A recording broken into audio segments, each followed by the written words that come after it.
dialogue. We gon' tell the truth, we ain't scared like a lot of y'all. Matters who they are, do we bow? No. Not at all. Dropping bombs on this wicked world, so it gotta fall underground. Underground dialogue. We gon' tell the truth, we ain't scared like a lot of y'all. Matters who they are, do we bow? No. Not at all. Dropping bombs on this wicked world, so it gotta fall. From the industry to the Oval Office, we expose the darkest motives of them all and disclose what the protocol is. Thinking and moving logical, stopping every maneuver possible, and apologizing for truth is not optional. We gon' help you with what you go through, reshape and mold you, and sweep over them weak lies they told you. If you living with no clue, we gon' deprogram the old you, and you get to keep your soul too. What's up, man? It's your big brother K-Rino. And your boy Keystone. Hey, man, y'all are tuned in again to another episode of Underground Dialogue Podcast, where the name speaks for itself. Man, look, we done already did a show, and the show ain't even started. But look, man, hey, man, we up in this thing. I got my brother from another, man. This guy has become one of the most powerful social media influencers. And the networking ability is off the chain. Networking off the chain. Everywhere you go, you see somebody talk about SmackWater. Funny as hell, man. Yeah. But mixed in with the funny is a whole lot of knowledge and wisdom, man. And I'm glad to have our brother with us tonight, man. The one and only KK Snoop. SmackWater in the building, man. Already, my nigga, man. I'm honored to be here. Very first time I saw this nigga podcast, this was some shit that I wanted to be a part of. Because, who was the guest that night? I mean, was it just us? No, it was even before. It was just you by yourself. Oh, you must have saw K-Rino radio. Okay, yeah. Okay, it was just you by yourself with all the posters and shit behind you. Oh, you watching my YouTube channel? Yeah, that's in the room. Yeah, that's in the office. Okay, Yeah. That's what I was. That's what I was watching. I didn't even know about it. I didn't know no disrespect. No. Yeah. We can't been on the radio for a second. We rocking for a long time. Yeah.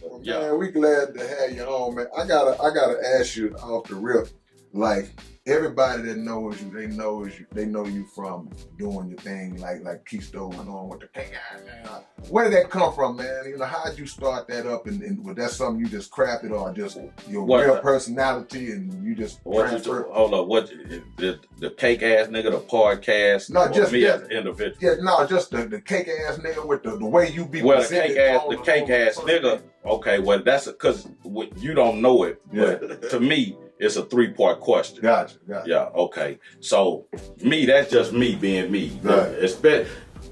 Really, I'm gonna be honest.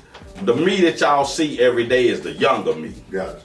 Like if you see me in real life every day today as a more mature individual, you know, you might go away a little disappointed, like, damn, that nigga was a little reserved and chill, because the me that you see is the me that I used to be. Right. You know what I'm saying? Like my niggas, they'll tell you, like, nigga, that's Smack. Right. And they saying that because they know me. Right. You know what I'm saying? Like, this is Smack. Right. But a nigga who just meet me today will be like, damn, that nigga wasn't. Right. Because, you know, that's some shit that I used to be, and that's some shit that I can still be, and I just might turn on if provoked the right way. Yeah. You know what I'm saying? But you incorporated into your social media in a way that drew attention.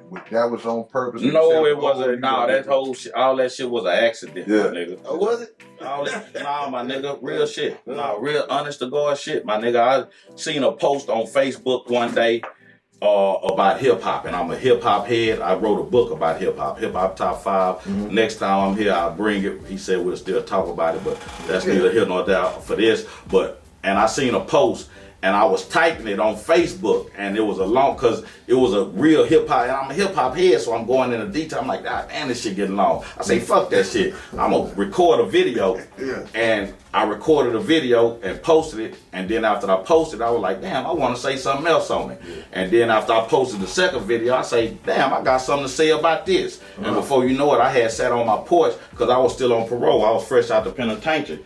And so I sat on my porch, made like 5 videos, and the bug bit me. Right. I've been doing this shit over 8 years. All that Charleston White, I got a video I can send you, and you can put up right when I say this here. That show I birthed him, Kevin Sam. It was only one nigga on the internet doing this shit, and I didn't even know about him. Somebody put me on to him after I started doing what I was doing. The only nigga that was on the internet that was flaming before me is Nino 305. Nino Brown. He was the only nigga, and me and him is totally different. He was doing like great all this shit here, and I was the first nigga to step on that like hit you dead in your motherfucking face with some unadulterated truth, bitch ass nigga. You know what I'm saying? And so, you know, but all these other niggas, all of niggas, that's my format, and I birthed all of them niggas. All that everybody that's talking real shit, I birthed all of them niggas, cause I can go back over 8 years and give you content of me. You know what I'm saying? I didn't even know, but I didn't even know that I was as hot in the streets, cause I went to work, came home and sat on my porch, and I might go out. But I've always been a star in the streets. Right. So what was going on online, I did not know until my partner Kid, the one who he pulled my coattail. He like, nigga. Well, you popping out here. Yeah, and I'm like, nigga, what? Right. Nigga, he commented and nothing like that. Yeah, but I don't give a fuck. I see him, but I don't give a fuck about what nobody saying, my nigga. I hardly check comments. You know what I'm saying? I don't give a fuck. Even to the day you don't check. Every now and then I do, but like I check comments maybe 5 to 10% of the time, because I don't get, it could be if it's something that's super viral, like what I did with Mike, where I had the PV outfit on that done all, it's up to like 60 or 70 or 70 million views across all media platforms. I check out some of them comments just to see, because it's so goddamn prevalent. It's everywhere. But rarely I check comments. I read comments, but I don't like to read them too much, because you can I don't want to say get gassed up, but it desensitizes you and kind of take away your passion in a way when you start reading too much, especially if it's all mostly good. It's like, so I try to balance it. Like, I'm gonna read a little while, then let me fall back. My shit probably be I guess 75-25, but most of my shit just be laughing emojis. Right. You know what I'm saying? Right. I get a lot of laughing emojis. Right. But then you get motherfuckers who leave comments. I fucks with OG. I love OG. Woo. But then not everybody like me. Motherfuckers be I seen comments where motherfuckers. But I'm not fucked up about it either way, because this is the community I grew up in, nigga. You had to know how to rank. You had to have tough all that shit. So when I see a nigga cut me down, nigga, I be laughing. I be laughing. I say, boy, this nigga here crazy.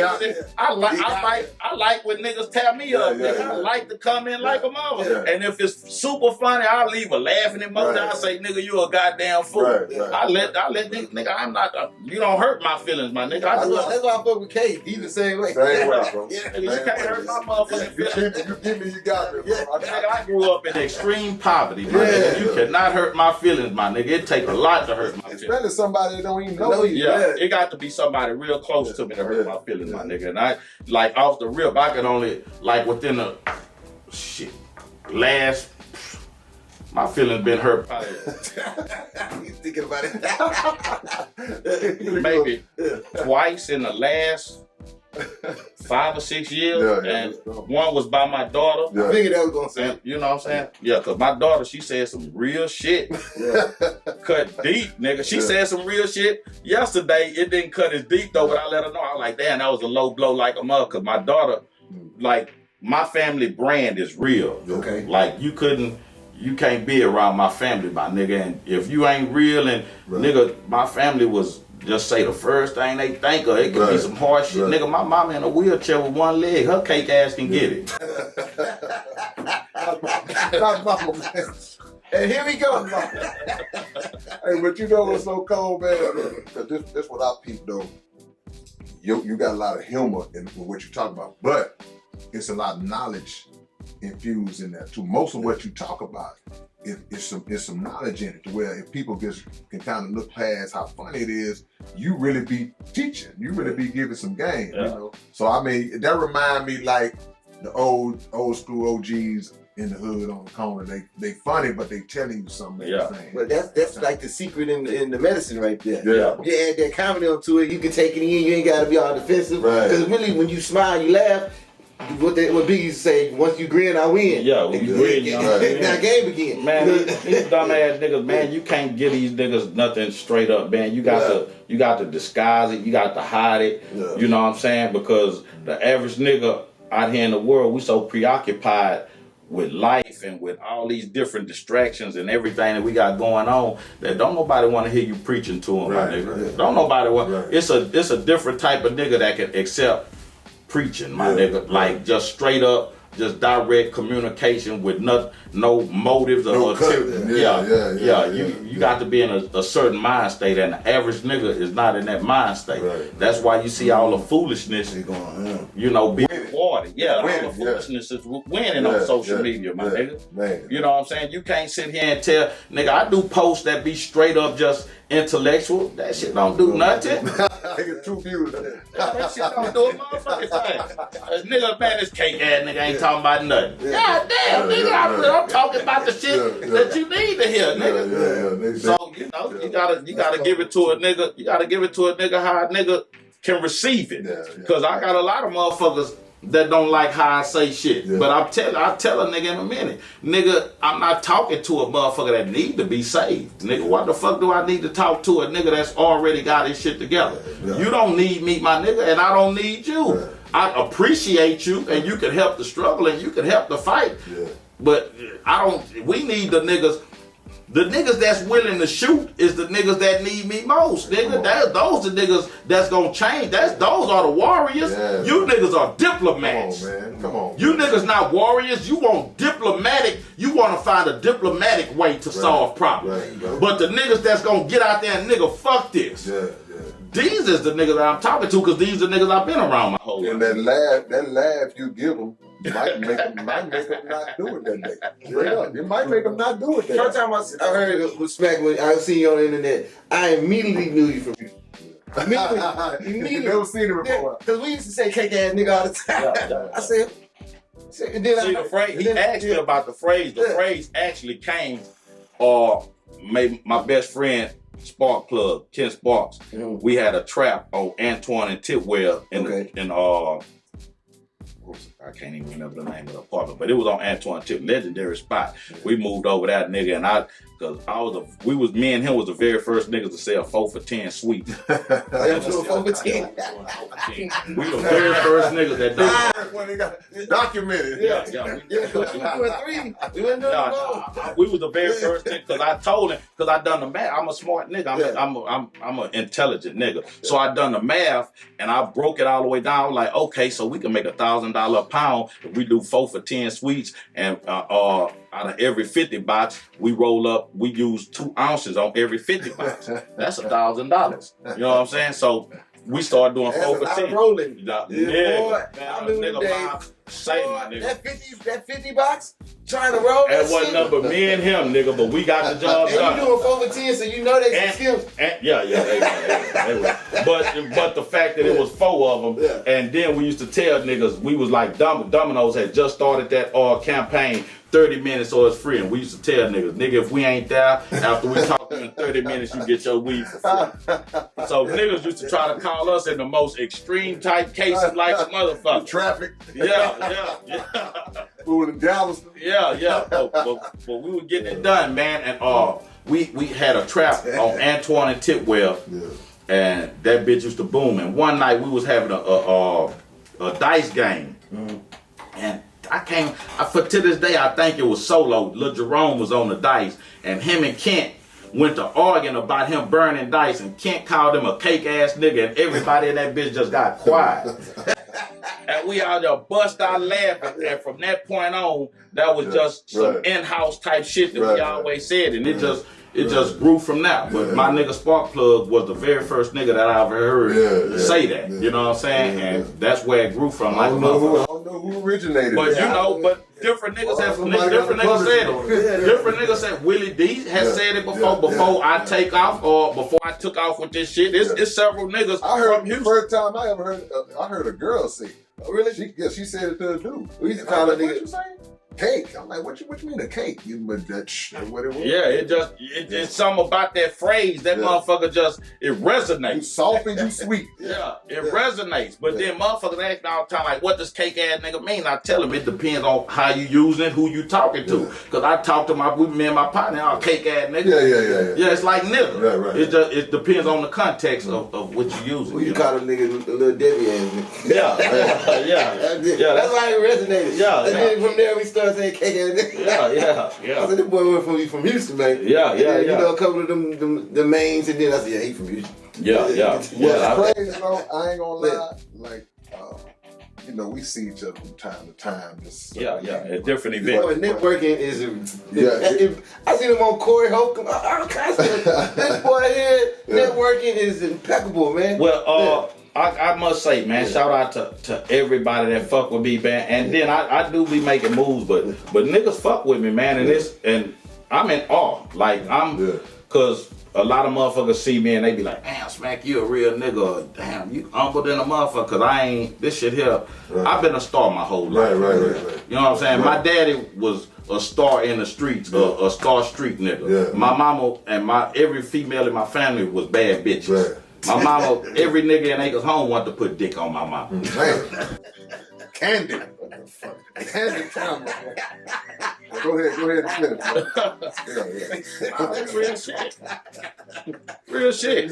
You used to open up my grandmother's door and this nigga sitting on our steps waiting on one of my aunties to come out. Nigga, they was all beautiful, no makeup, long, pretty hair. You know, everyone in my family been in Acres Home since the day Acres Home was constructed. My grandmother bought 2 plots of land in Acres Home the day it was constructed when they started selling. My family, we got streets named after my family. My grandfather was the first nigga with a horse and buggy. Some of those streets is trails that my grandfather paved because one of his hustles was going house to house because we only had one store. He'd go to the house, get their grocery list, and make their groceries and bring their groceries to them. Because Acres Home is historically the biggest black neighborhood in the South. You know what I'm saying? We had shirts, Acres Home, population, a whole bunch of us. That's all you need to know. Fuck around and find out. You know what I'm saying? But so, you know, but when my mama got pregnant, the hood couldn't wait for me because they wanted to see what the fuck is this gonna be. Because this crazy monkey nigga and this, because both families, it was crazy. Because I done a post and I reanimated about when nigga I came this close to not being born. Nigga, my grandmothers was finna shoot the shit out of each other. Because my mama, big mama came home and caught my daddy putting dick on my tea lady. And that nigga hopped out the window, 2nd floor in the ghettos, head first. She hanging out the window shooting at this cake ass nigga. With no warning shot. Trying to get him. Shooting at this cake ass nigga. He run home to my granny house buck naked. He walked through the door. She like, nigga. He like, man, big mama came home. I jumped out the window and she was shooting at me. My grandmother get her 38. And go around there. They got a Mexican standoff, man. They gotta stop these 2 crazy motherfuckers from killing each other. Yeah, bitch, you don't shoot at my son. Bitch, your son don't be in here be putting dick on my daughter in my house. Everybody was right. Yeah, my nigga, you know, that's how. And so I got all this shit honest, my nigga. This is that's 790, nigga. When they made the first 10 most dangerous places to stay in America, my community was on it, my nigga. 790 West Little York. Like that motherfucker was a hellhole, nigga. Like for real. Like to be, and I was one of the very few individuals that was welcome in every house because the ghettos is notorious for this people not fucking with these people. Nigga, the motherfuckers right next door to me, the family right next door, nigga, both our families had a knockout, drag out fight. Cause the bitches next door was nappy and nappy headed, dark and ugly, and all the bitches in my house was bad bitches. So you already know with women what kind of content that shit that breeds. And still had to live next door to each other after the fight. But even with all that negative energy, they love me in their house. Nobody else from your family can come in. But you good. But this nigga here can come in. You know what I'm saying? Right. and treated with like I was part of the You family. know what I'm saying? That's a different type of love when you can get them in the house, and if you wanted to, open up the refrigerator. Yeah. That's another type. That's the type of love I Man, you know had. what? No, but you come across one of them dudes like one of the homeboys that you can't get mad at. Like, he say anything about it, you like, oh man, even he mad. You know, all right, Courtney, I don't know, I'm them guys, I ain't going with it. But that's how it come off. Like I got partners, my partner KO like that.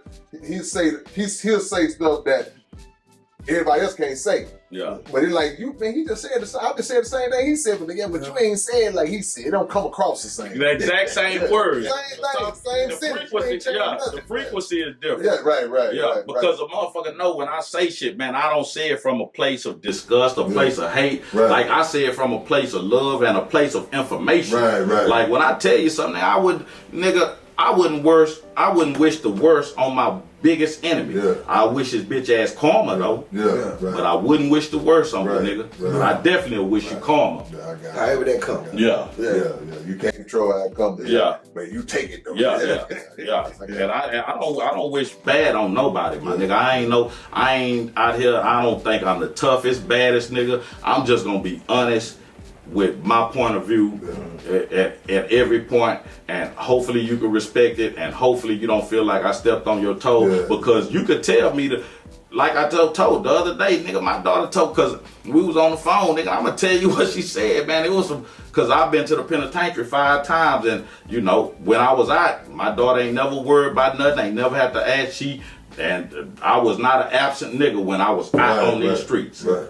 But we talking on the phone, and I told her something, and she was like, I was like, nigga, I was a great father. She was like, when you was out, I was like, God damn fucking bitch. Bam.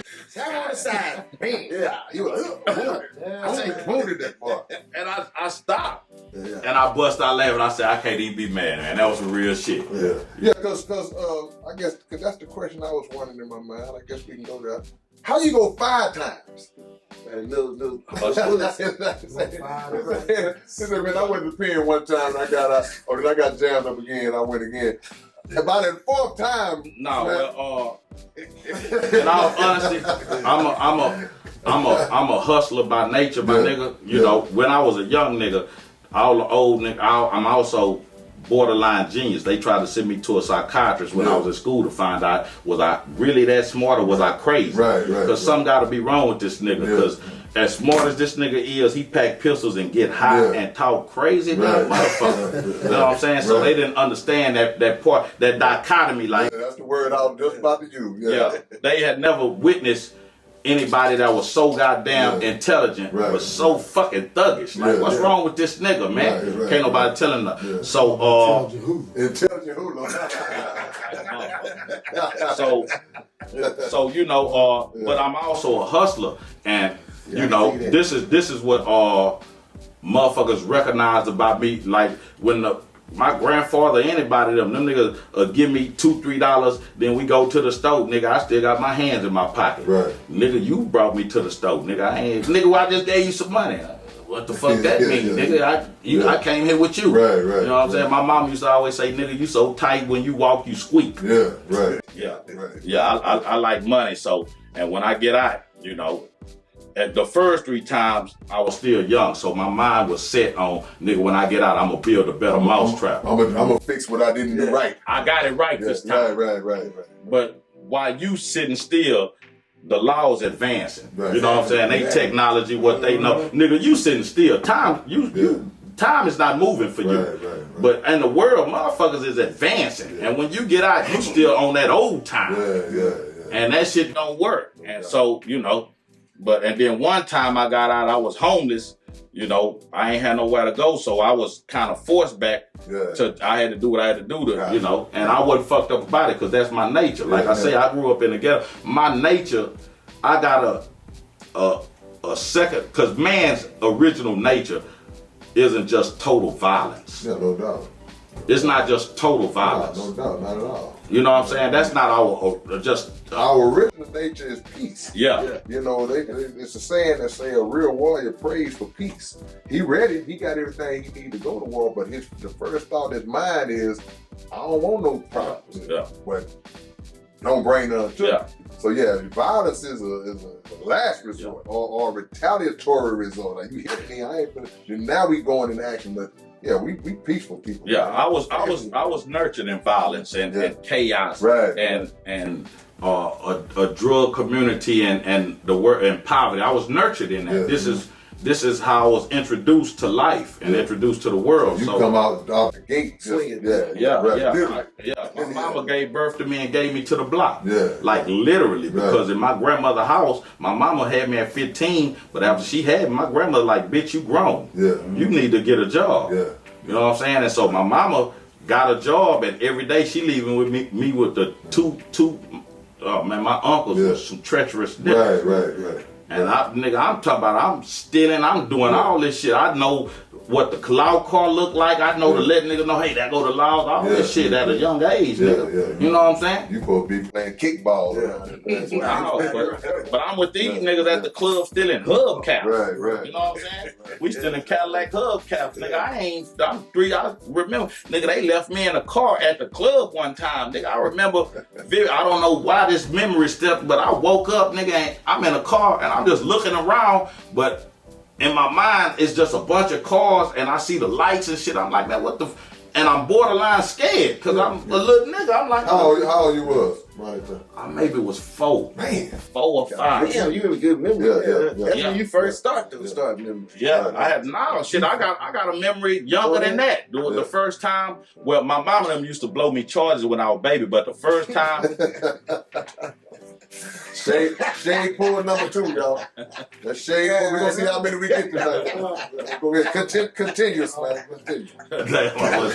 Y'all don't know, for all of y'all who might not be from the hood and don't know what a charge is. That's when somebody's smoking marijuana and blows the marijuana smoke up the nose into somebody, another recipient. A super cloud. Yeah. But this was a rite of passage amongst the druggies and the, you know what I'm saying?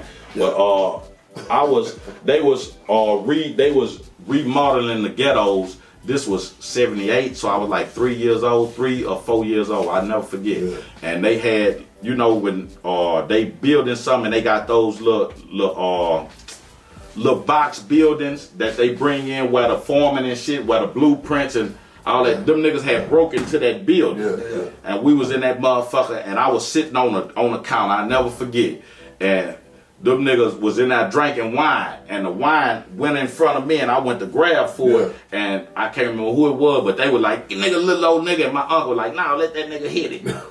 And I hit that motherfucker, and then they was in there smoking weed, and the weed went in front of me, and I went to grab it, and they gave it to me, and that's the last thing I remember. And then the story continues with my mama, because my mama, when I came home, my mama was out from work, and she said, I want to kill them bitch ass niggas. Man. She said, nigga, you was out of there. She said, I didn't know what the fuck was wrong with you. She said, I knew you was high, but I did not know they had gave you some motherfucking wine. Right. Yeah, you know what I'm saying? Nigga, I was out of there. Little baby red eyes. Yeah, I was out of there, nigga. 2 W's, the wine and the weed. Yeah, nigga. You know, so I was indoctrinated.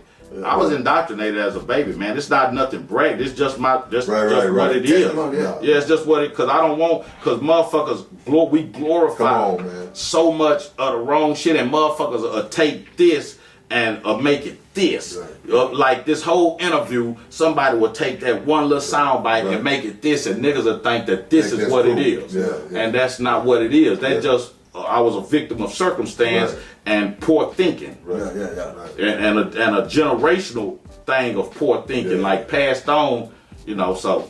But as of today, I realize that, you know, it's a lot of corrections because I've been destructive in my life and I've added on to a lot of destruction to myself, to my people, to my community, and like matters how you see it, but internally, I aim to change a lot of the destruction and the fucked up shit that I've attributed myself to. One post at a time. But not just that. Even when I'm off camera, because like I say, I was this nigga before this shit. You know me from this. Before this shit, nigga, I was a star. That's why. I handled it the way I did. You know, a lot of motherfuckers don't know. Me and Charleston White used to have a podcast we done every Friday together called Unpopular Opinion. Right. We done like 4 or 5 episodes, and I pulled the plug on it because. And I told him after our last episode, we got on the phone and I told him because the very first time I was introduced to him, I tried to tell him because I seen where he was headed and I seen what was going to take place, just what's taking place. And I'm not hating on, I fucks with Charleston. I listen to him because, you know, he half and half, but I know Charleston, I know his gimmick, I know his shtick. Right. You know what I'm saying? Like Charleston loves to ruffle feathers and trigger people like I do. Yeah. But I trigger motherfuckers like on a consistent basis. Charleston would do anything. Right. Cause when I realized that was the day that I seen him do a post talking about fuck the Crips, fuck the Bloods and all this shit. Yeah. And all them gang niggas, bitch ass nigga, whoop de whoop. And then the very next day, I seen them put up a post say, nigga, on my crippin'. I was like, this nigga crazy. Yeah. You know what I'm saying? Yeah, I was like, yeah, this nigga just, he just figured out I could push these niggas' buttons. You know, so. Well, let me ask you this. How give me the difference between that, what you saying, and how a lot of our young sisters are willing to do anything to get money. Like you see sisters, they twerking on Instagram, they saying a thing like me. Well, bitches got a lazy nature. You know, go ahead. Like that's why bitches are Bitches do got a lazy nature, dog. That was good. So he done that. I might take that. Look, I said sisters. No, but I I'm get standing it. on I the get sisters. 100%. man, every bitch ain't a sister, every sister ain't a bitch. And all you hoes maybe ain't queens. You know what I'm saying? Nigga, I'm a king, I'm a queen. Is you bitch ass nigga? Cause you look like a pauper to me, bitch ass nigga. Okay, well, let into the question though. Like you said with Charleston White, like how he's doing it because that's generating revenue, right? Yeah, fuck yeah. So a lot of the females they had that same. Yeah, time. but I'm not gonna call no black woman no B or no H. Nigga, man, fuck that, nigga. I call it exactly how I see it. You know, I know the origin. I know that where you came from. Then all of a sudden, society made you into that. Well, but if that's what you are, I'm that's start what at you the are. source, man. No, if that's what you are, that's what you are, my nigga. At the base of it, I gotta call exactly what I see. I know what I wish. I got ideas too. He said, "I know what I wish." I know what I wish you to be. Yeah. But I know what the fuck you are. And I'd be a goddamn fool to ignore what the fuck. Just like the white man. I know what I wish you to be, but I know what the fuck you are. Cause your deeds prove who you are. Yeah. Well, you know, I know who. I'll say this here. I know who we've been made into. That's what It don't matter. This is who the fuck you are. Now, look, let me matters say, if you've been made into that or not. Yeah. Because if you can unmake a motherfucker, that's how I will address you. Well, look, I understand what you're saying.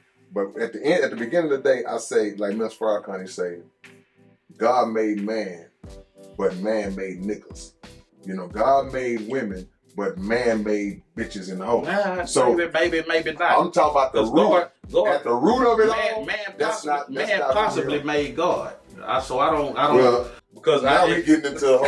Yeah. Say, I did want to go back and revisit that. We'll go back into that. Let's take it one step I at had a that on time. my mind. All I'm saying is that whatever we see us as hold now. up. But Hold on, hold on. I'll give you that. Hold on. Forget my point, man. Hold on. No, I got you. All right, okay, go ahead. If man didn't make God, he damn sure perverted God. Now go ahead. Okay, I got it. We'll come back to that. Now, at the beginning of the day, as you talk to God himself, and if he was to say, if you'd ask him, I tell God, man, what's up with these fucking bitches? Let me finish, man. I like this nigga.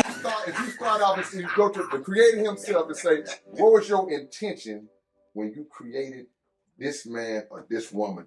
He's not gonna say that his intention was to make her into a bitch. Now the word. Now watch this. Go ahead. Like if you look at the scripture say we was born in sin and shaped in what? Shaped in iniquity, right? Yeah. So you born into a world. A baby don't come out knowing what niggas and dope and weed and drinking. Racism. None of that. They don't come out knowing all that. So you born into a society that shapes the mind. Like you said, the environment you came into was like just off the chain, right? Yeah. So you would have did that if you would have came and made it to a different family or whatever. And that ain't to knock nobody that raised you. That's because that's what they came into. So what I'm saying at the root of it, yeah, we know what we are portrayed to be now, but at the root of it, that's not who we were created to be. That's all I'm saying. I don't know what the fuck a nigga was created to be. I'm telling you. But what you telling me, there's no concrete evidence of. Well, no. Your nigga cannot give me. I disagree with you. You can disagree because you're standing on faith. No, you're not standing. You can't. Listen to me, my nigga. I'm going to tell you the realest shit that I could ever tell you. A nigga can't provide one motherfucking relic, one anything from the Bible. A nigga can't provide. Nigga, mummies have been around from Egypt for over 2,000, 3,000, 4,000 years. A nigga has yet to produce one relic from the Bible. What do you mean when you say one relic? One artifact, one relic. One physical, tangible. Anything. Like what? Like for anything. Like what? Nigga ain't a rock that David hit a nigga in the head with, a cup, a motherfucking blanket that Jesus bled. No, my nigga, we got to be real about the whole entire situation, my nigga. We got to be real about the whole entire, because I could go on and on about this shit, because niggas, we praise God and we shun the devil. But the devil didn't kill not one motherfucker in the Bible. Well, God did all the killings. Well, you said the relic. Now I agree. I agree with God is a killer. And now, but let me say this. You said you couldn't find a relic from the Bible. Okay, that's cool. It's a shirt that you had in the 4th grade. You don't know where it's at now, but you know you had it. No, but what I'm saying like is a motherfucker can say what they want. One thing we know about the Bible, we know the history of it. We know how it was constructed, where it was constructed, who constructed it, who decided on it. Mm-hmm. So if a motherfucker decided these books going in, what make you think that they didn't decide what words was gonna go up in it and what was gonna be said? This is God's word. Is it bitch ass nigga, or is it man's word telling me it's God's word? Well, you are partly right and partly off base, because now listen to me. I listen to you.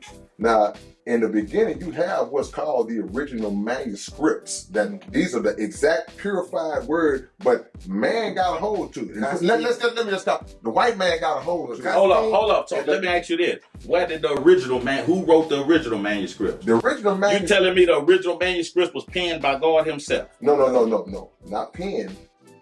Revealed through men. Revealed to men. How do you know? Well, that's just like faith. That is faith. Okay, that's not concrete. But no.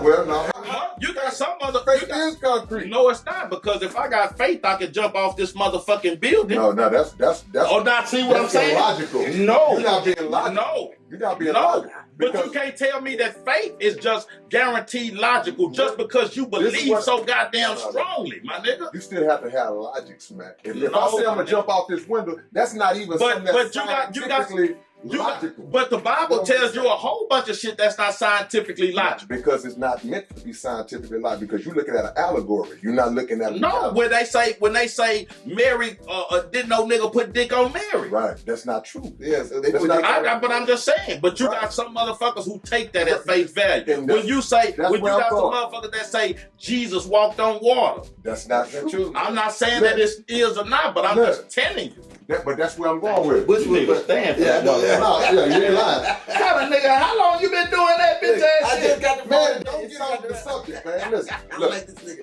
The 2 points you made. Okay. When you talk about Mary being a virgin, when you talk about Jesus walking on the water, those are what's called allegories. That means that they have it's like metaphorical. I know what they mean. You got that. So your point is to say that there are people who take that as being literally right. And you're right. That's true. But that's not the actual case. But who's to say it's not or it is? Because it's not logical. I'm just saying. Just like you said, jumping out that building. Yeah. Go to the pool. I understand that it's not logical. So, but in 20 years, if a motherfucker come and write a book and say SmackWater jumped off a motherfucking building, landed, and got up and walked away, because somebody has done that. Believe it. But at the end of the day, man. And somebody has done it At the end of the day, if you go all the way back to the times of slavery, one of the biggest tricks that they would use on us is to try to make us believe things in the book that were not actual fact. Like to say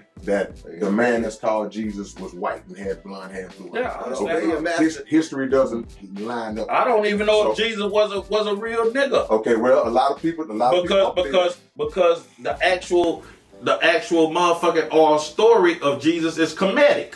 Okay, right. And you see what I'm saying? It's like 13,000. Yeah, years before they said Jesus came about. We're getting all over the place, but let me. No, we ain't. We still motherfuckers who adept in it.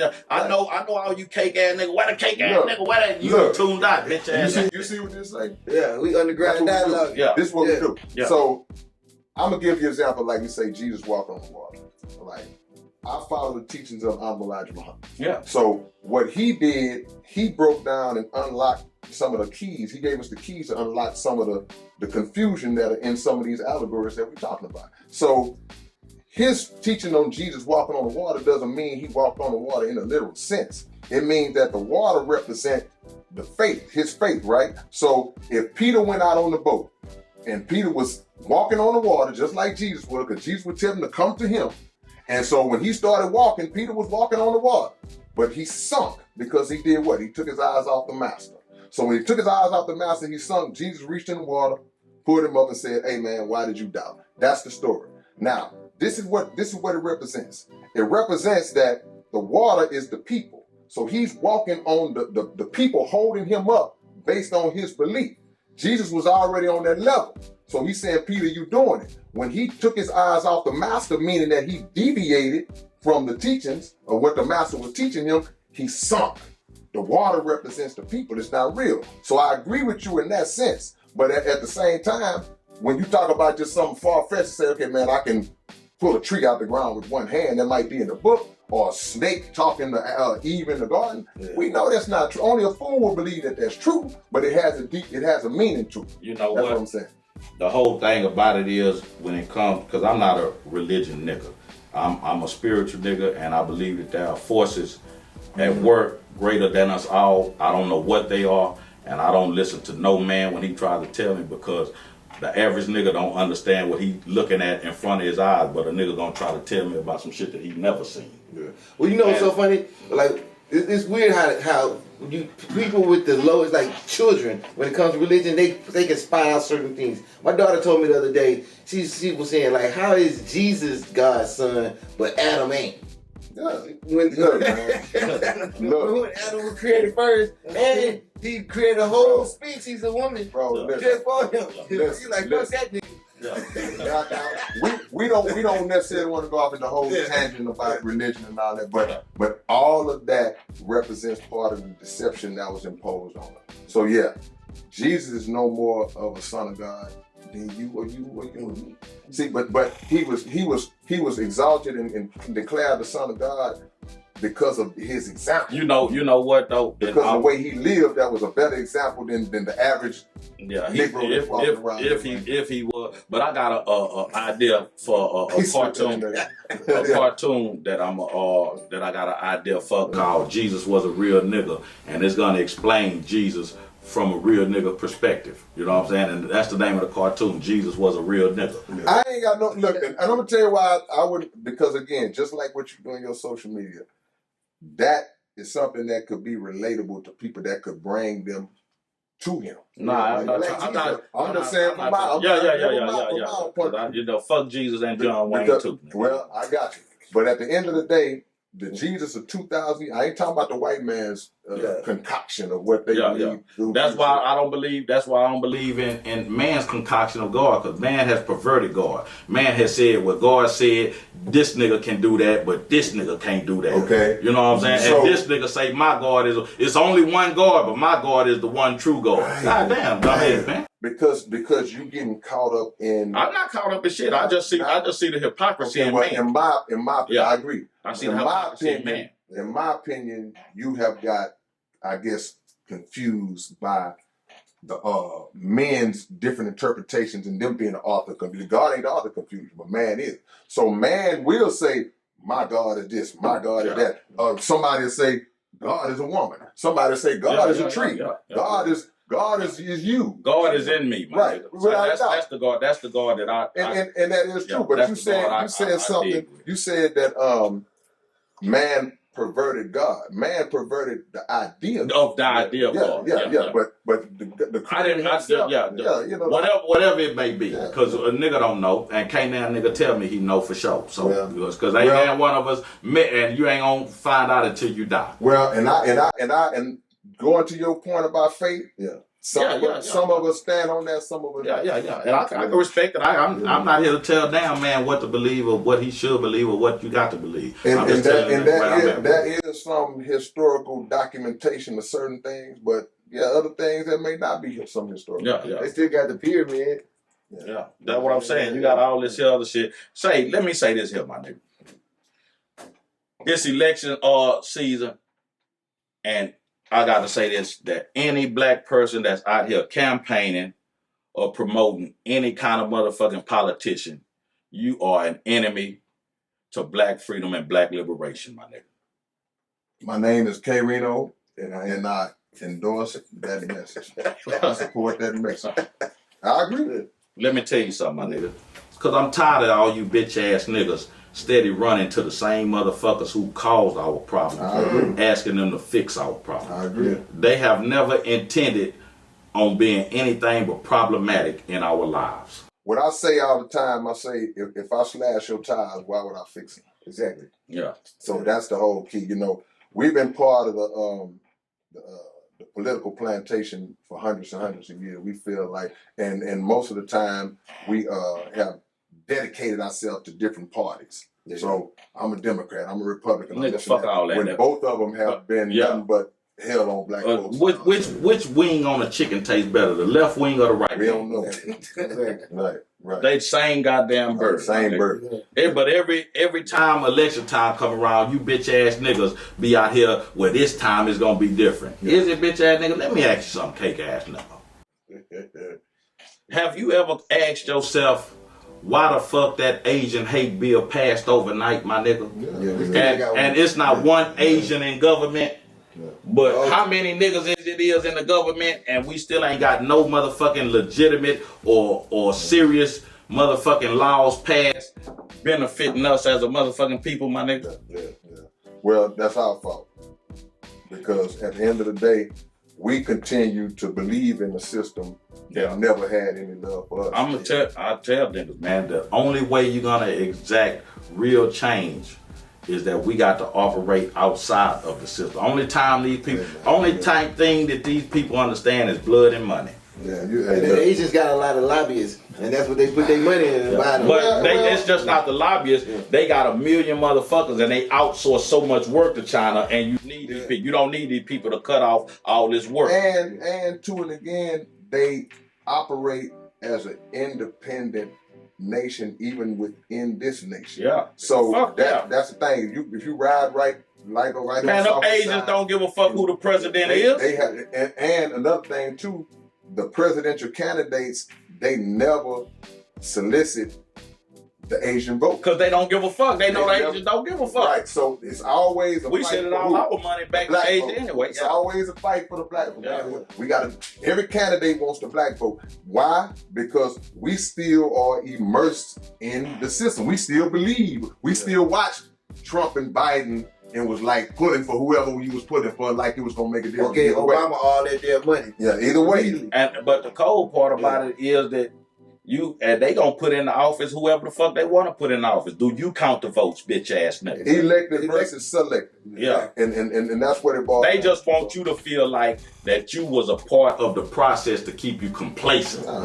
They just want you to feel like that your voice counted, my nigga. Just so you won't. Yeah, it's all smoke and mirrors. Actually, really lost the popular vote. I don't give a fuck. It don't even matter. Yeah, it don't even matter. It's like, and then when you black and you poor, we really live our lives for years not knowing the difference between our condition, no matter who was the president, no matter what party because the same type of struggles that we went through under Clinton, we went through them under Bush. Reagan, all of them. Reagan, we went through them under Obama. Yeah. We went through. It didn't matter who was in the seat or what party that they claimed. But back to the Asian people. At the end of the day, they created a nation within a nation. Yeah. That's why they got not just Asian. Shit, the Who else? Africans. Who Yeah, else? everybody that come over here, they smart enough to centralize their power base and their power within their own community to where they don't have to give a fuck about what's taking place. Yeah. And because we strong within our own community. Yeah. And niggas is far from strong in our own community. Last I checked, $1.6 trillion black people putting into the economy. But it's only circulating in our community maybe like 5-6 hours. So the bottom line is we need to be taught financial literacy, bro. We need to be taught not to feel like, okay, I'm finna go spend $100,000 on this watch or $200,000 on this chain. On some bullshit, right. nigga. So, some shit that ain't even worth that shit, nigga. As soon as you buy that whole ass shit, walk out the store, turn around, tell them you don't want it, and watch what they tell you about it. Yeah. So we got to be taught, man. And your point about operating outside the structure, that's just another word for separation. Yeah. And that's what Elijah Muhammad been teaching for 1,000 years. Separation. But at the same time, I sit and meditate on how much of a fucking difference would it make? Because when you really, really look at shit, like black man in America, the white man has his thumbprint all over us. We have never been able or afforded the opportunity to develop and evolve without the white man's influence. Yeah. So we gotta be careful what the fuck we wish for, because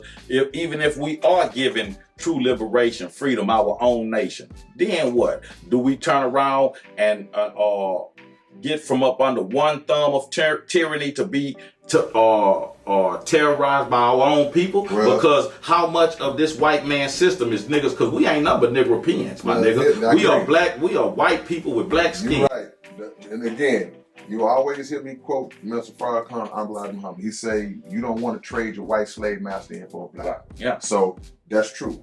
But there are people among us as black people that have the knowledge, that know how to make toilet paper. So we ain't got to try to go to them to get it. They know how it's not the toilet paper. I'm just using that as but what I'm saying, grow food. Check this.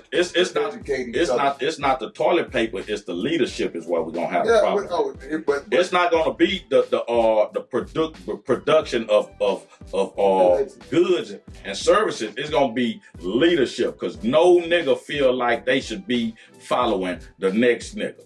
No nigga. See, the thing is this here. You got even black people. Listen, my nigga, watch this here. I'm gonna show you something. I'm gonna show you something. Okay, let's say black people we got our liberation. We had our nation, and you got who we feel like are the best thinkers and representatives of this black nation in a room, trying to develop a code, the laws, or how this nation is going to operate up under which government, what's going to be the basis of it. Now you got because you got black people from all walks of life. You got some niggas that I don't even want in the room that probably going to be in the room. Because if black people, watch this here, if black people are given their own nation, how many of these bitch ass niggas is going to refuse? They're going to stay on the plantation. You got motherfuckers like Candace Owens and Steve Harvey, Oprah Winfrey. Let them stay. That's why I was going with it. Them kind of cats ain't coming, because what's gonna happen is. But then they got to come, because this is watch this. No, not think, because I think when I tell you, I think deeply about this shit. They got to come. They don't have a choice, because if every black person in this country walk away, what does that make them in the eyes of the white man with every other nigga that they was? No, listen, because these are the black people that was viewed as the best of them. But once all of the derelicts and all the niggas who we could oppress leave, how does the white man look? Nigga, is what we done to them niggas is what we finna do to you, nigga, because we need those type of niggas. And I hear that, but guess what? So them niggas can't, because they not gonna be prepared to be treated how the white man is gonna treat them. Here's the thing though, Smack. The black people who love white folks like that, they're gonna stay, because they don't even believe that the white man is doing anything wrong. They don't even believe that the white man would do that. They gonna find out. They gonna find out. But they'll stay like a lot of people. After they find out, they gonna want to leave. It's gonna be too late. It's gonna be too late. So you gotta understand. At the end of the day, it's a separation now between those two types of black folks. You know, the real ones that think like, hey man, we just need to move away from them. We don't need nothing they got. Compared to the ones that want to be near to the master, it's already a separation. Yeah. So if the idea of separation even get presented to them kind of Negroes, they gonna laugh, they gonna talk down on it, and if it comes to pass, they gonna try to stop it. They gonna try to stop it. Or if it come to pass, they gonna Because I'm gonna tell you something. The white man don't want black people to go nowhere. We mean too much to this system. The entire structure of society is based on the oppression of the majority of the people. And this is no matter where you go in the world. And the culture of America is black. And I just say, but anywhere you go in the world, $1.6 trillion is going to this economy. So of course, this is not just America. Yeah. The oppression of people around. If you go to Brazil, their economy is based on the oppression of the poor people. If you go to China, that's a world structure. Yes, the world structure. Yeah. Less than 1% of the people on this population control all of the resources, goods, and the wealth. It's based on the oppression of the majority of the people. Without a doubt. The thing is, like, you talk about the 80. You talk about you're the 5%. Yeah. Okay. So you got the 5% of the population is the poor righteous teachers, the people that have knowledge. Yeah. Okay. Then you have the 85, just the regular class people.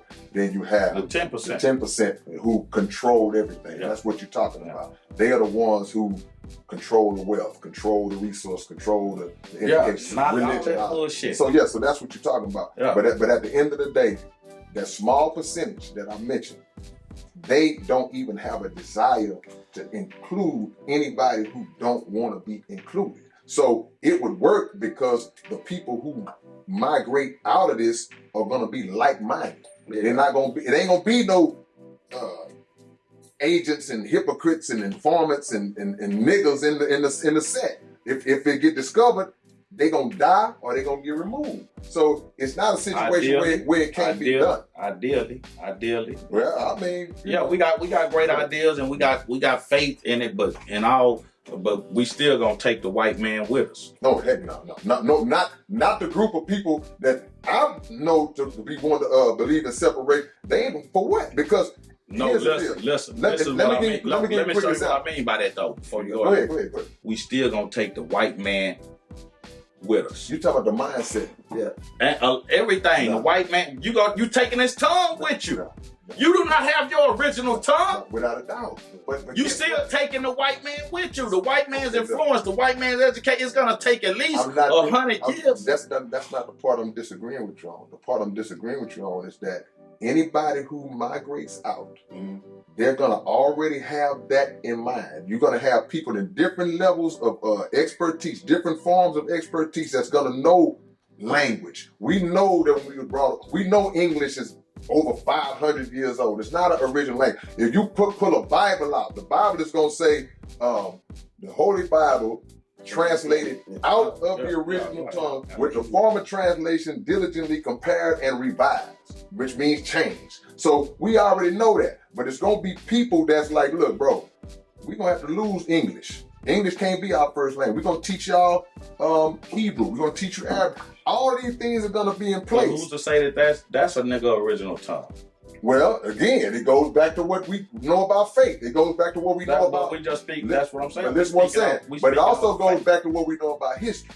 Because another thing that the Honorable Elijah Muhammad said, he said, you don't always teach a man religion. He said you teach a man his history. And when you teach a man his history will walk him into his religion. But the same can be said with his history, walking him back into his language, walking him back into the mindset that he originally came from. It ain't just so what you telling me is that we get our own country, teach niggas Hebrew, but you reciting quotes from an Islamic motherfucking preacher that's right now in the Middle East, they at war with the Palestinians. I'm just saying, this is the craziness of it. Let's think. No, my nigga, you actually come on, K-Rino, my nigga. Let me tell you, Smack, listen. No, but what I'm saying is This is the misconception. The misconception is that Islam or the religion of Islam is an Arab religion. That's a misconception. That's not true. See, Islam is a nature. It's a way of life. I understand so that. all of these languages, even if the Arab is speaking Arabic, the face of Islam is Arab, but you got according to the world. According to the world. Yeah. But you got we the motherfuckers in original Russia. people on the planet. You got motherfuckers in Russia. You got motherfuckers in India. You got Muslims of all races and faiths. Of all races. But the original, would you agree on this? Because we talking about faith and all this here. Would you agree that the first people on this planet were black people? Whatever label you want to say, black or however you want to label them, would you agree dark, however you want to phrase it, would you agree with that? Yeah. Okay, so if that would be the case, then there's no way that if these are original languages, that they are originated from Arab Muslims. See, the Arab Muslim, he's not the original man. But he's taking on the religion of Islam because they gentrified Arab, the Middle East as well. Because who was that? Yeah. We were that. Yeah. So at the end of the day, it all boils down to the fact that there are people among us as black people that are qualified to reverse and deprogram any of the poison that the white man put in us. These people are qualified to do that. That's scripture. That's gonna happen. But the fact of the matter is, those who may not, and I can understand why you don't believe it to be possible. I get it because of the nigga mentality that we live under. I get it. But at the end of the day, that's what makes God who he is. Because he make the impossible possible. Where that nigga at? I'm looking at it. Yeah. I'm saying where that. I'm talking about this. I know this. He's the supreme. Where is this nigga at? Where you been 400 years, nigga? Goddamn, nigga still waiting. Nigga still waiting on the sky to open up. Goddamn, send white Jesus to come save me. It already opened up. Nah, what you say, Cornell? The eyeball got opened up. Well, you see him in the mirror. Look, let me say this here. Because I'm just we agree on more than we disagree. Yeah. But one thing about it, what I think that we do is that we are dialoguing and debating about interpretations. Yeah. Because a lot of stuff that I'm hearing you say, I get where you're coming from with it. Yeah. But I think it comes from a place of buying into what has been sold to us. The whole thing about it is that I know us as a people, we have to unlearn all that bullshit. Without a doubt. And that's my whole point about it. It's not that we just got to unlearn all of that bullshit, and whatever we do relearn, it has to be something authentic and genuine. Because you talked about languages, yeah, that's true, but we can't talk about language without talking about even the names we carry. Whatever our last That's name why I is. say, how much of the white man are we gonna carry with us? What system of government will we put in place? Will a nigga stand? Because then you got to. But what I'm saying though, you got because saying they're gonna use the template of the white man. Not that group of people. That's what I'm telling Smack. Not that group of people. This is ideal is what we say, but you're gonna have that group. You're gonna have groups of people from all walks that is in that room. Them Negroes ain't gonna come. They not coming. Yeah. You name some cats. You name some people. It ain't nowhere in the world you could tell certain. But this is the whole thing. We getting together to separate, and then they gonna say, "All right, I'm on the way." They gonna go back and go tell the white man what we trying to do. But this is, I understand what you're saying, but this is the whole idea of it though. Ain't no such thing as halfway crooks, my nigga. It really has to be all or nothing, my nigga. Yeah, it will be. But it has to be all or nothing, my nigga. How many times? Now let me bring it to this level here. Okay, had there ever been a time in life you say you was in the trap house doing your thing, right? How many times have you had? If it was 7 or 8 of y'all that was getting down, right? I know for a fact it might have been 2 or 3 of y'all that if something that y'all really had to strategize and plan and put together, that was only discussed between that brain trust. I know it was 2 or 3 more that, don't say nothing. Yeah. Now, or either we can't include him in that. We can't tell her that. Because you know what they're gonna do. Yeah. They're not gonna do right. Yeah. So it's the same principle, just on a different type of scale. I understand When you that, say, but- look and say, well, man, look, hey, Listen, my nigga, when you put all these niggas in a room and motherfucker go to who gonna be the eventual leader, it's gonna be a fallout, my nigga. Then when some nigga in a bow tie jump up and say, I feel like Pope should be illegal, nigga, it's gonna be a fallout, nigga. What you talking about? Fuck is you talking about, my nigga?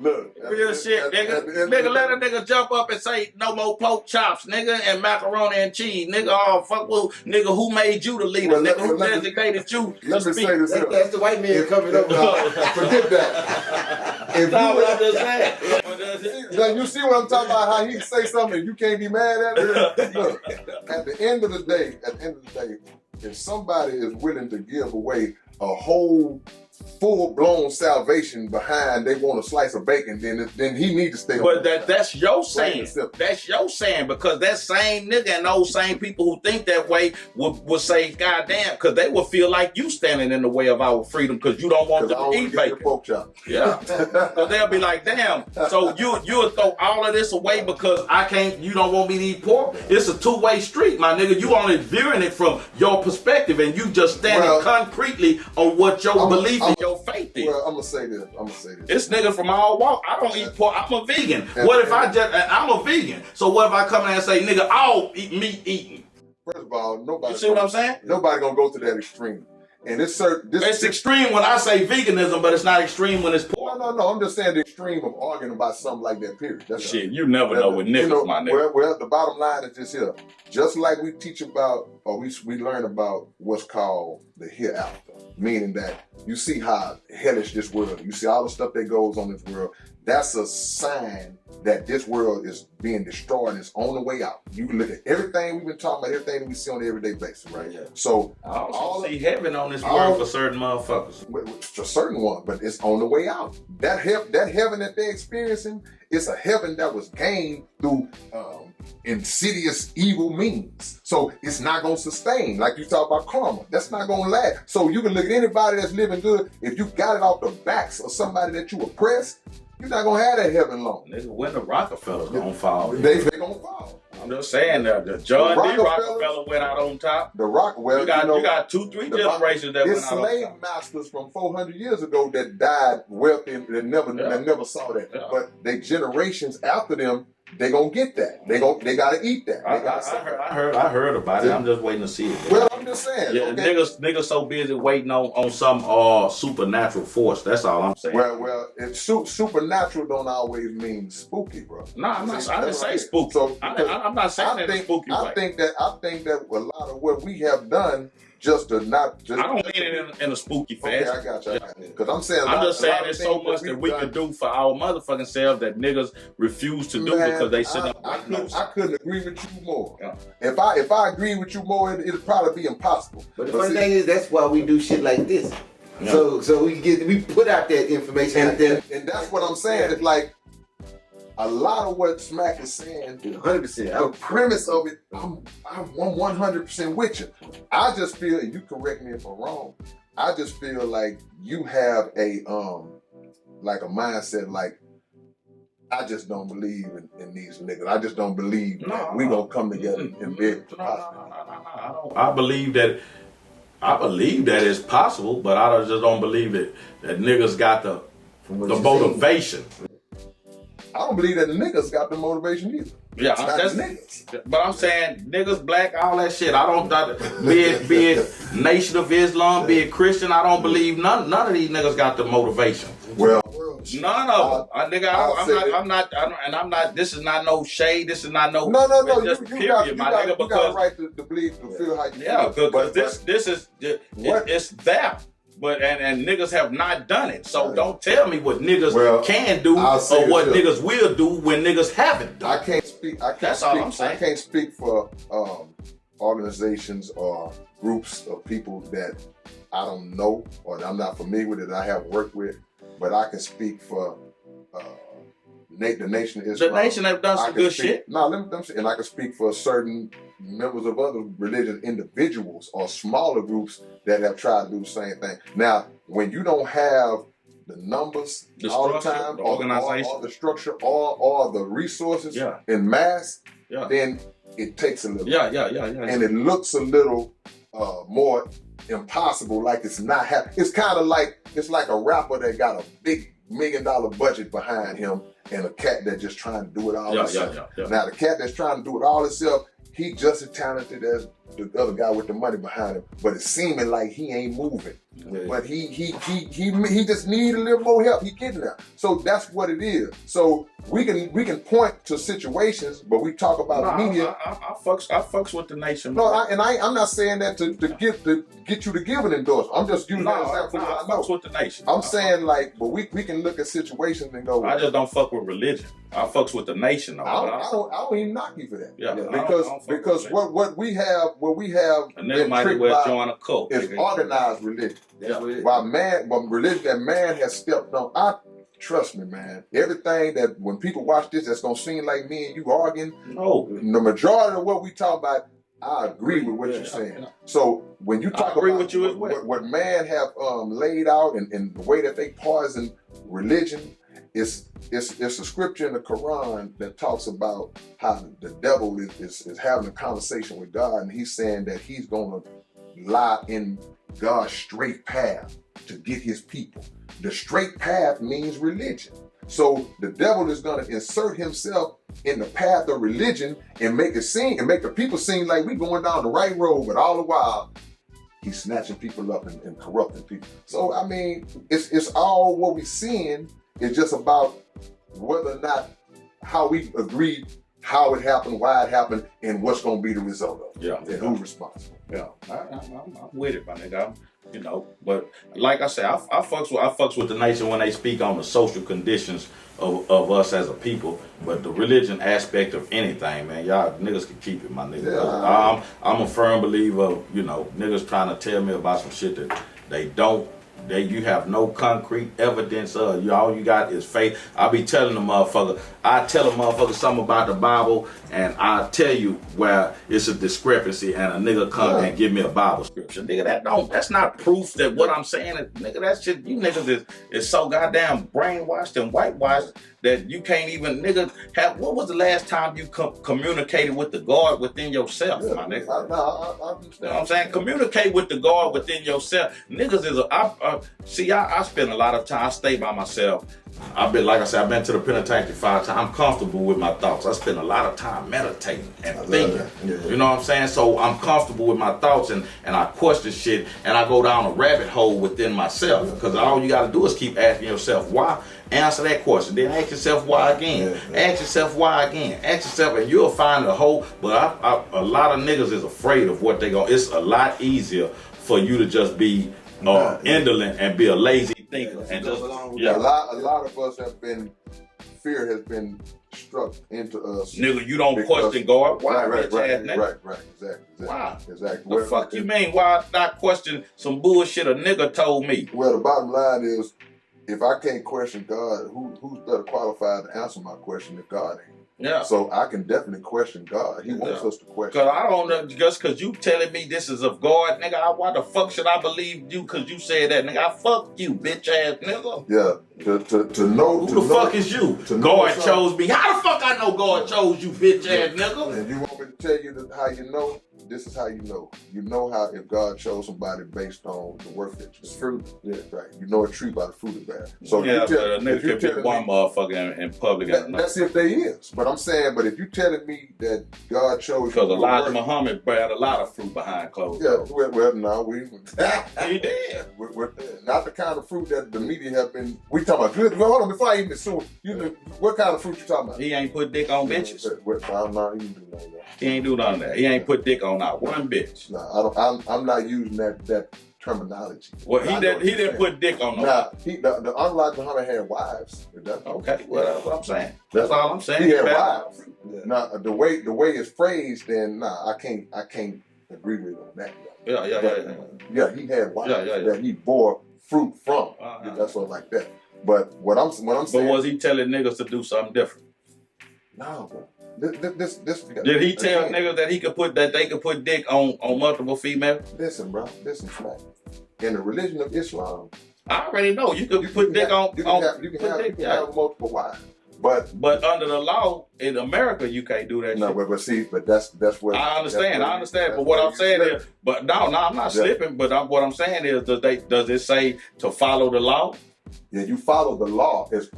You follow the law of the land as long as it don't conflict with your religious beliefs. So that's the key. So you're right. So we're not gonna go out and rob no bank. Yeah. You ain't gonna go out and steal nothing out I the store. put dick on many bitches I can. I might need to join the nation. Say, I man, be doing that. Well, all that means. He said, why? Right. But No. I might not need to join. I might not need to join. I might not need to join it. That ain't gonna last long. How about that But- need to leave? But the point is, in the religion of Islam, a man is allowed to have I more know. wives. Yeah. As many as you can sustain. But even in the Quran it says, but one is better for you if you but knew. Now, The Quran wrong, then. well, hey, I need pussy. you take the way you get it from your wife. But and look, it ain't none of us sitting up there like we perfect now. Don't Science is proving that man is here to put dick on more than just one bitch at one time. Nigga. Science. Hold on, how did science prove that? Because a bitch can get pregnant and that pussy stop working. I think you speaking out of faith. Bro, I ain't speaking out of faith, nigga. I'm speaking out of science. Like you said, where's the documented proof? The documented proof is once she get pregnant, that pussy stop working. I can get 9 bitches pregnant in one night. That dick never stopped working. So a woman get pregnant, what now? And that pussy stop working. When? When she get pregnant, it can't do nothing else besides incubate. Now I'm saying it stopped working at that moment. This dick gonna work. She could be pregnant. This dick still slanging. So you what they call the women a nympho. You got a sex addiction. I just like fucking bitches. I got no sex addiction. Sex don't rule me and it don't control me, and my life is not hindered by sex. I just like putting dick on bitches. And I am not gonna stop because nigga, I like bitches. Hey man, Bitches are lazy about nature. SmackWater is in the building, man. I like bitches, nigga, and ain't that nigga on earth gonna stop that, nigga. I like when I see a motherfucker I'm attracted to, and I'm gonna try to put that dick on her motherfucking ass. That's all it is to it. Yeah. And every motherfucking female that fuck with me know that. I'm a real nigga. I don't care. No, bitch. Either you fuck with me like this or you don't. It really don't matter to me. But you got the opportunity. You can't say that I lied to you. Say, man, hey. Nah, I'm not talking about you. I'm talking about the female. You can't say that, man. I can't do nothing but respect a man and tell the truth about his own self. Yeah. Because I'm not fucked up about my shortcomings. Me either. Yeah. You got too many guys who wear the cloak of righteousness and that they don't live that. So, I don't pretend to be this righteous nigga. Nothing. All I can promise you is that I'm gonna be honest in a motherfucker. Come on, yeah. That's all. Anything else, I don't know, my nigga. I can't do nothing but respect that. Yeah. But I think what all of us should be found doing, even people that's watching this right now, we should be found just trying to make sure that anything that we talk about, that we know, that we can learn as much about it as we can. Yeah. Because what can happen is the media can do a job on us, and other people, not just media. You could hear something from somebody else who didn't know, and then they'll sell that as being the truth. You know what? That's one of my biggest problems with social media, man. Cause you got so many motherfuckers on social media that be speaking on shit as if it's factual, as if it's firsthand knowledge, as if they know.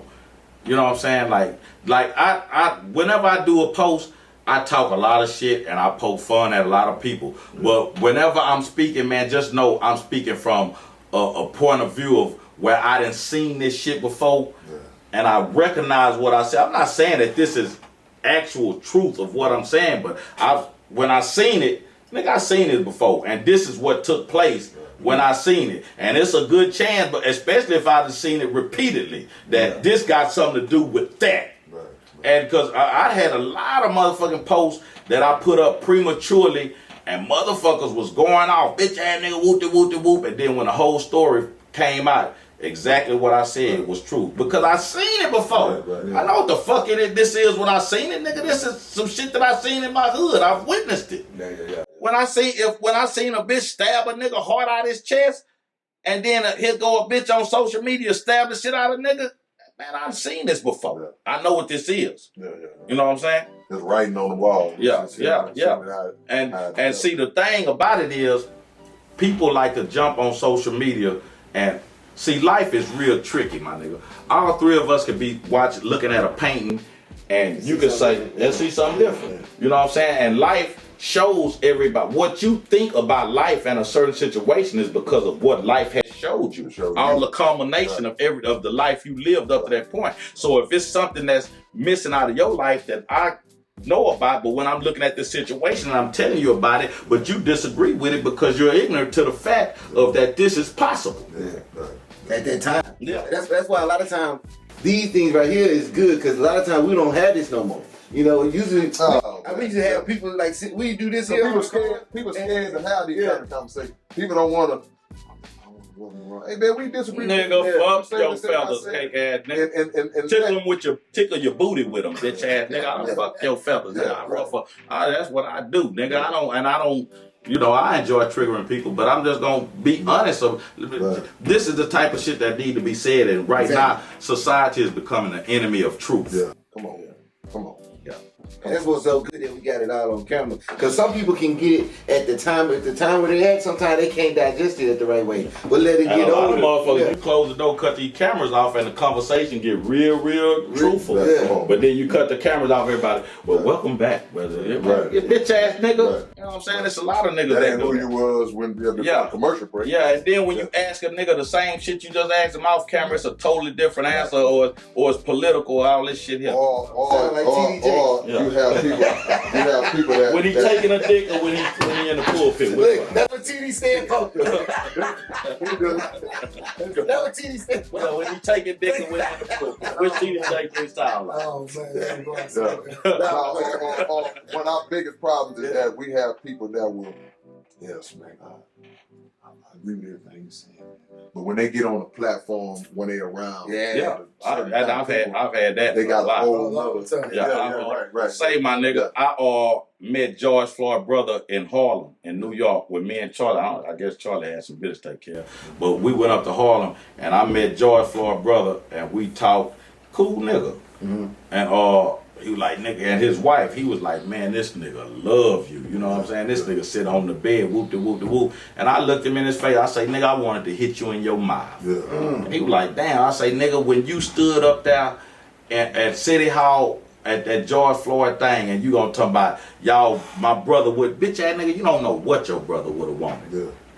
Nigga, if them white folks kill me and do me like that, y'all tear this bitch up, nigga. Right. I'm talking about burn this bitch to the ground, nigga. Don't let now. And any motherfucker who sit there and say Smack wouldn't have wanted that, y'all shoot the shit out of they bitch ass right there on the spot when they leave their mouth. I'm here to tell you, nigga, fuck that.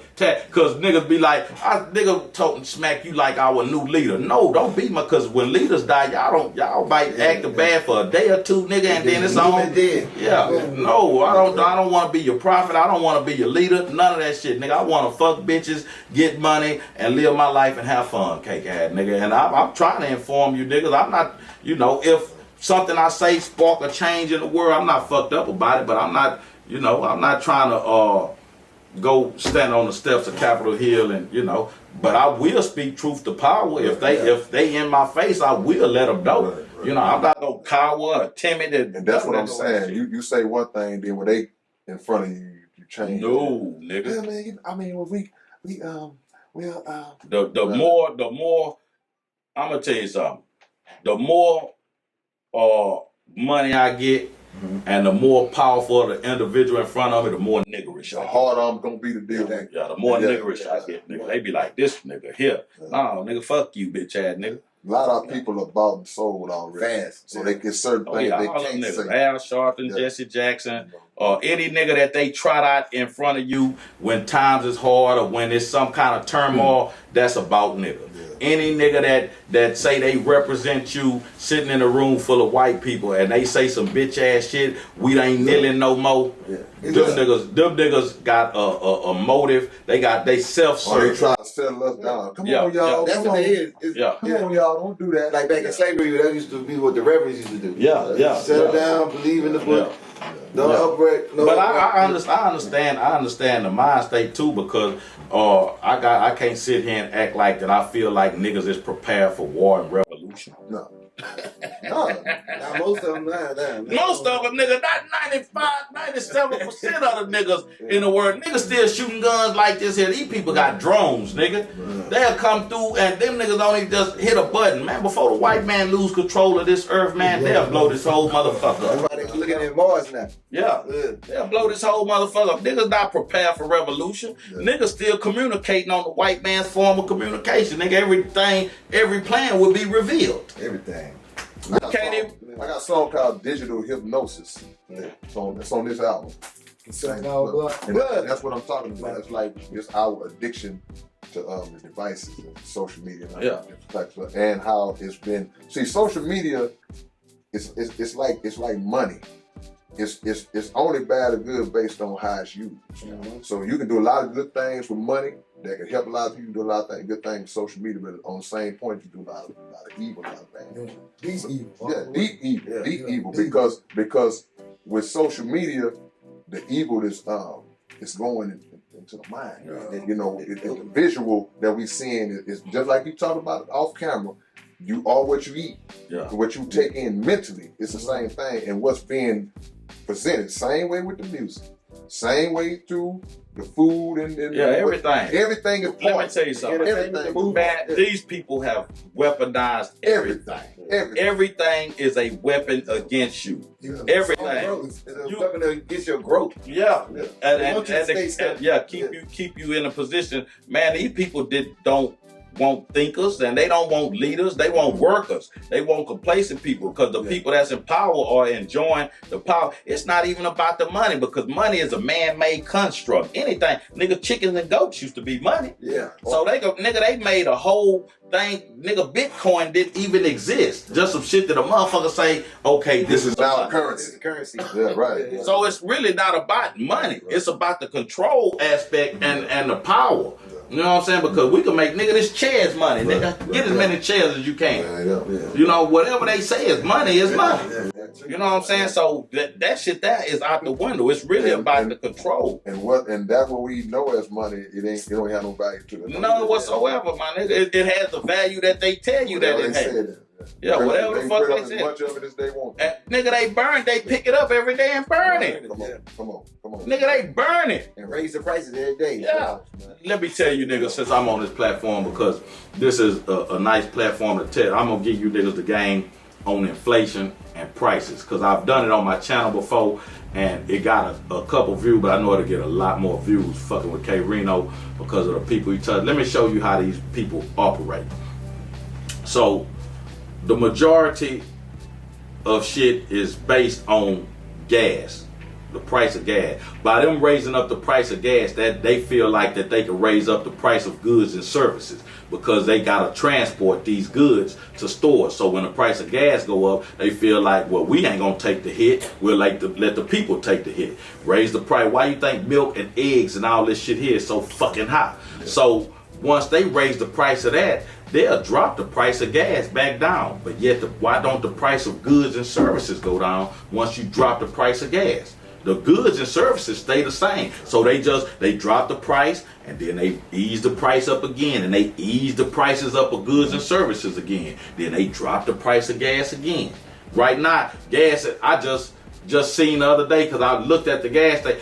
Gas, I have been paying $2.35 a gallon by my house for like 3 weeks, and I was just outside the car and I looked, and it went up to $2.42. I say, these punk motherfuckers finna get down on us again. Cause they go, oh, well, gas is going up, so we need to. Why ain't y'all dropping the price of, when you drop the price of gas? Why not drop the price of the other shit? Because it's not you're not charging the same to transport the shit no more, but yet the price stay the same. Man, these people is playing with y'all, man. You bitch ass niggas, man. Y'all niggas got to, man, just, I'm not telling you gotta think like I think. I just want you to think, bitch ass nigga. You ain't gotta think. You ain't gotta agree with me. Just think, my nigga. Just think. SmackWater's in the building, man. Underground Dialogue Podcast, man. We've been well fed, man. We've been well fed. Yeah, man. I enjoyed this like a motherfucker. You was telling me about a book that you got, man. Yeah, Hip Hop Top 5. Shout out to my brother Caleb Israel, the guard. We met in a penitentiary in 2011. Yeah. That's when we wrote it. And it's been out. Damn, it's been out over 10. Cause I got out,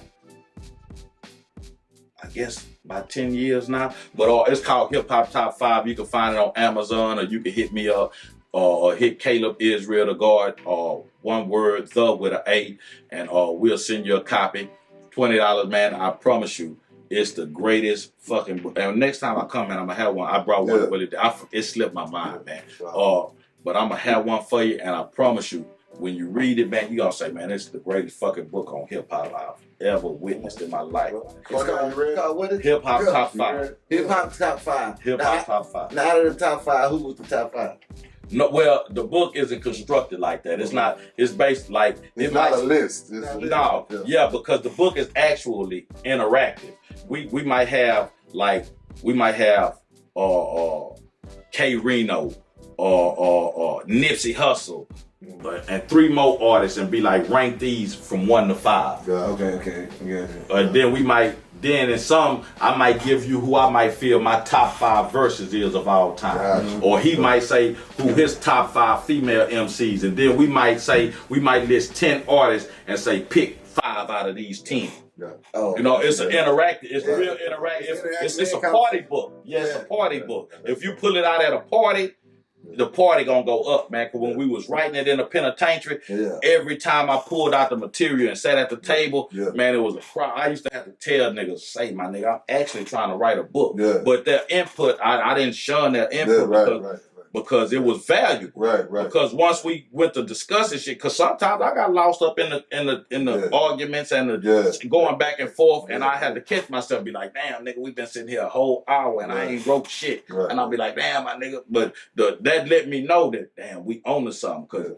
Because we used to pass, because we wrote the book in maybe 2.5 months, but we spent a lot of time dialoguing amongst ourselves and amongst niggas in the dorm. And I'm talking about, you had some niggas who would be sitting on their bunk, and as soon as they see me get all them papers, them niggas hop straight up. Yeah, they ready to jump. See, that's when you know you got something. Anytime you can provoke thought and some kind of action behind it. Yeah, you gotta go. Yeah, you had some niggas who couldn't wait to see me pull that shit out. Right. You know what I'm saying? They didn't want to be included, man. Yeah. But they was also hip hop heads and hip hop fans. They had something to offer. Yeah, they had something. Like I said, I didn't knock anybody's opinion, because a lot of the shit that they offered, you know, it maybe directly or indirectly, but it affected me. See, the thing about life is, no matter what it is or who it is, or everything that you encounter in life, man, you take a piece of that with you. Mm-hmm. You know what I'm saying? Even if you walking down the street and somebody just bump you and y'all just look at each other and you keep walking. That's a moment. You know what I'm saying? Because you could have been feeling real good and this nigga bumped you, and not your whole entire attitude changed. So every instance and everything that happens in your life is a part of you. It's a culmination of you. You know what I'm saying? That's good. Let me start some mess, man. Cause what's that argument? Which argument y'all was having, man? What kind of argument? Which one? Who the best? No, talk about K-Rino, my nigga. My nigga is. I'm gonna mess around, man. Nah, he a real high K-Rino fan, man. My nigga Cornell, look, K-Rino, Tech 9. Boy, man. I'm rolling way back, man. Yeah, my nigga, he love the fuck out of K-Rino. So you had an argument with him? Yeah. I told K-Rino. SmackWater said I was trash, bro. Oh, man, go on. He said I was trash, man. Y'all didn't see that part. I just said he not in my top 5, and he don't, you know. But I'm a true God MC. Let me say this, man. Because we was actually arguing, you and Rakim. Yeah. You know what I'm saying? But you know, Rakim. Rakim. No, but see that nigga. But anybody that I came up this to that had influenced me. I mean, they was the influence, of course. Tina Rock. Tila Rock, yeah, Coochie I Rap can't. Ball. Yeah. Yeah, but you know, but I'm a hardcore Rakim fan. You know, Rakim, when Follow the Leader came out, that's when them yellow Sony joints came out where you didn't have to flip the tape over. Yeah, You remember that? Yeah, no, I don't remember that. Y'all remember the Sony earphones? He Yeah. talking about the earphones. You got the play button and it go back and forth. No, they got by me. Yeah, you could put the tape in and it it automatically at the top. It pop up at the top. And the tape automatically flip over at the end. Yeah, nigga, every morning I needed a pair. I remember a record batteries. player could turn it and flip it. No, over. you had the Sony joints. They was yellow. They came out in other colors later, but they was yellow like a motherfucker. I've never seen that. Yeah, The what flip over? the tape. Nah, it don't flip over. The tape just changed direction, and it plays the other direction. Yeah, and every morning, nigga, I needed a new pair of batteries. Fucking with Follow the Leader. I fall asleep with it on my. Oh, that's one of the greatest songs written. Yeah. Well, the entire just Rakim period, I was a Rakim. That's the third album. I was a Rakim fanatic, you know. Well, hip hop had changed, and the direction that hip hop was going, and Rakim didn't change with it. His lyricism didn't falter or anything. It was just that hip hop and what motherfuckers choose to push to the people, to the masses. Yeah. You know what I'm saying? They do this shit all the time. They, you know, like we say, they weaponize shit like they pushing this bullshit ass Sexy Red to death, nigga. We was at in Third Ward, and you know they got the Trill on wheels and the bikes where they got the niggas on there pedaling the bikes, and they having like fat friends. They get on the bike thing. You ain't never seen Trill on wheels and Access Houston. Yeah, I know Access Houston. Well, the bike where you got 6-7 motherfuckers who come together, like us four, we could get on there with 3 more motherfuckers and we paddle, have drinks, and we ride around the city like they little shit. Yeah. So like a party bus, but it's a bike where we all paddling. Right. And they passed by us and they was jamming Sexy Red, and it's a whole grown ass man. You like my voice? Oh, man, I turn you on. I was like, that ain't shit. Wait till you see it in a dog. Really, my nigga? Wait till I see it in a dog, my nigga. It's a different world. Where you come from, nigga? Where we come from? And trust it, my nigga. I listen to I bought Salt and Pepper salt with a little bit of pepper. I love MC Light. I still put dick on MC Light right now, but I've never sung Push It. Yeah, right. MC Light actually wanted to give me a shot of cotton. I didn't sing Push It. He just gonna gloss over that. I'm gonna gloss right over that. But I sung MC Light, you know you wanted to give me a shot of cotton. We was at Northline Mall. Beyonce daddy was having a motherfucking a talent contest. This way he found day 26 at. And MC Light was one of the motherfucking judges. And after all the acts performed before they chose the winner, MC Light got on. I was fresh out the penitentiary. I was looking good. I was cut up like salami from the corner store. She got on stage and she was performing, and that bitch looked in the crowd and seen me, nigga. After she got off the stage, a couple motherfuckers bombarded her, and I was just standing to the side. After she shook all them, she walked right over there to me, nigga, and I was trying to put that dick on that, cause I always want to fuck MC Light. And then her bitch ass bodyguard gonna walk over there. You all right? I said, yeah, she all right, bitch ass nigga. What the fuck, nigga? What you think I'ma do, hoe ass nigga? And he, we gotta go. She got my number. She never called. Or if you go down, 1991. Nah, it was 2002. See, you can get her. She on them day naps now. Yeah, but if I would have fucked the shit out of MC Light, I kill him. So anyway, the song I was talking about, your song, they had a song called "It's Alright." They were hard. Oh, they were rapping hard. Yeah. Oh yeah, that was it's alright, nigga. That bitch, that was hard. Man. Yeah. But I could never see myself singing "Push It." No, because But I knew even at that young age, I knew the innuendo of what they were getting. Yeah. But I mean, certain songs ain't. I enjoy Push It, but but ain't for a dude. No, you enjoy Push It when you at the club and you see females dancing to Push It. Yeah. But you ain't a bitch get in my car and she be like, "Play this." Okay. Yeah. But you ain't in there doing and synchronized. Cause I remember the first time. The first time, nigga, I had this bad bitch I had been trying to fuck, nigga, and she finally gave me a shot at. Oh, this bitch is so beautiful. She can't pick me up, nigga. and that little Kim had just came out. And when I got in the car, Which one? the hardcore, her Okay. first album. Yeah. And this bitch told her I deep throat the dick. I was like, hey, bitch, and she like, this my shit. And the bitch looked at me so seductive, bitch, go ahead. I get the point of what you get that fucking bitch. Oh, goddamn. Yeah, my nigga, shit. But I was like, this bitch here really, she got the right name for this, that hardcore, bitch, because this is, you on some, and I've been watching porn since I was motherfucking 11 years old, nigga. Bitch, you out of control with it. Well, 10. Cause we kicked in, we stayed on Brook Green and 34th, and the majority of the apartments was vacant, and we used to use them as clubhouses. Take little girls in there and get they booted. And so we ended up kicking in one motherfucking apartment one time, and they used to have walk-in closets that was like 10 feet deep. We opened the closet, nigga, and it's Playboy books stacked to the ceiling, nigga. That's how you know it's old school. Yeah. Back when they had the magazine. He killed somebody's whole stash. Yeah. No, but didn't nobody stay there. It was a vacant apartment. We used to, like I said, we used to use it for club. They left them behind. Nigga, and I told my stepbrother, I say, grab as many of them as y'all can. We going to school, we was getting them on, nigga, selling them like a motherfucker, nigga. And white boy Josh, he was our partner, my nigga. And he wanted a free, this when I was dumb to hustling, because Josh was our best customer and he had spent a lot of money with us, and he wanted a picture for free. And my stepbrother Chris was like, what? I say, nigga, fuck that shit, nigga, that nigga 50 cents, nigga. And he turned around and went and told the goddamn motherfucking principal that we had them magazines, nigga.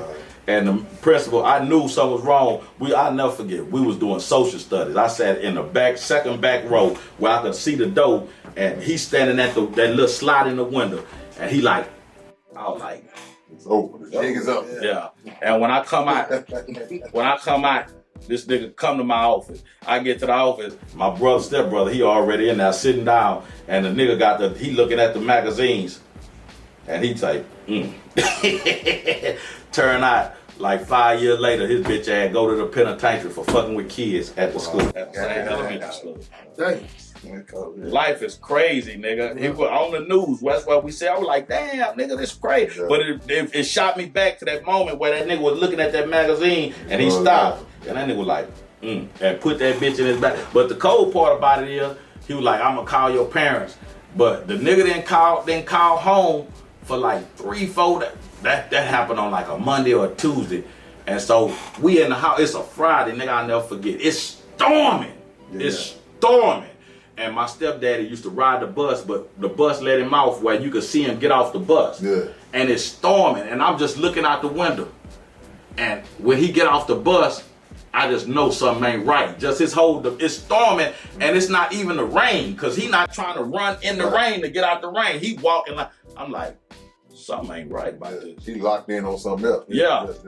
And that man came in the high, because I thought the principal had actually forgot about it, because we thought we had got away with it. Right. That man, but Lionel couldn't whip. That was the only good thing about it. He couldn't whoop. He was doing more whooping his own ass than whooping us. Like, He put the bill like this. yeah, if you had good timing, you could miss it, and then motherfucker wrap around his motherfucking ass. Matador.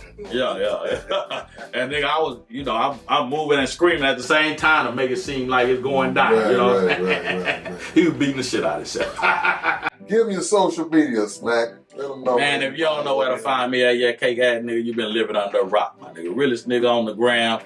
Mr. the King of Common Sense. Now they calling me Mr. Houston, man. Anything, just tap in SmackWater. SmackWater. I'm Googleable, cake ass nigga. You can Google me, bitch ass nigga. I ain't average, bitch ass nigga. Well, y'all see what it is, man. Shout out to K-Rino, Country Rap Tunes, and Rod Deep. I also got my own tennis shoes coming out. Shout out to my boy Rocky over there, Rod Deep.